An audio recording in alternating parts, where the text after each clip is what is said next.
سرت بیار بالا تو حرم. آقا بشین، آقا خواهش کردم. برو به امیرالمومنین بشینید. بزن سینه بزنید تنید. هر کی پادری یا بره از آقا برو. نظم اگه نباشه تعطیلمون میکنم. آقا بشین. بشین آقا. بشین پادری برو تو حرم. آقا هر کی نمیتونه بره تو حرم. من تو تعطیل دست رو بلستم. همه دو دست. چیزی که من میگم ملت فرار. دونه دونه نمونترم. حسین!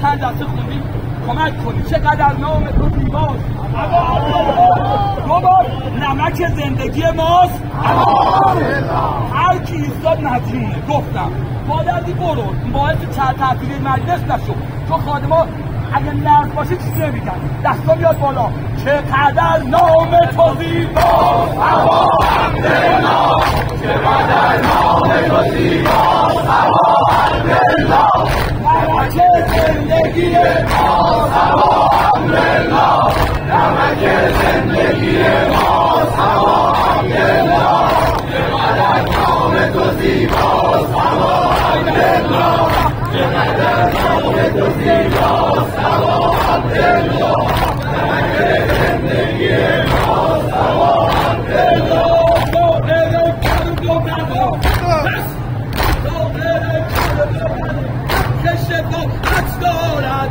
خطره در پیش تو دریاست هوا عبدالله خطره در پیش تو دریاست هوا عبدالله چقدر نام تو زیباست هوا عبدالله چقدر نام تو زیباست هوا عبدالله نمک زندگی ماست هوا عبدالله نمک زندگی ماست هوا عبدالله که باشی که قلب تو به سینه بزنی شاهنم تو حلال سیده بزنی مرد و بستر شهادت دختر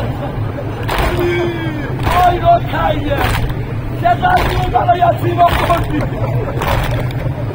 دختری نعلت میگفت که کاله ها همه روی تعام میامد ولی به جان تو بابا درسته کنی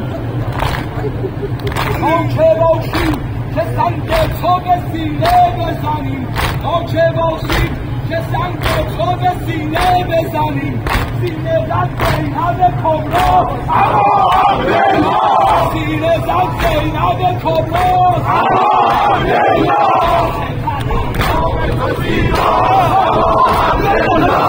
چقدر نام تو زیباست هوا عبدالله نمک زندگی ماست هوا عبدالله نمک زندگی ماست هوا عبدالله نمک زندگی ماست هوا عبدالله مراسم دست بگیر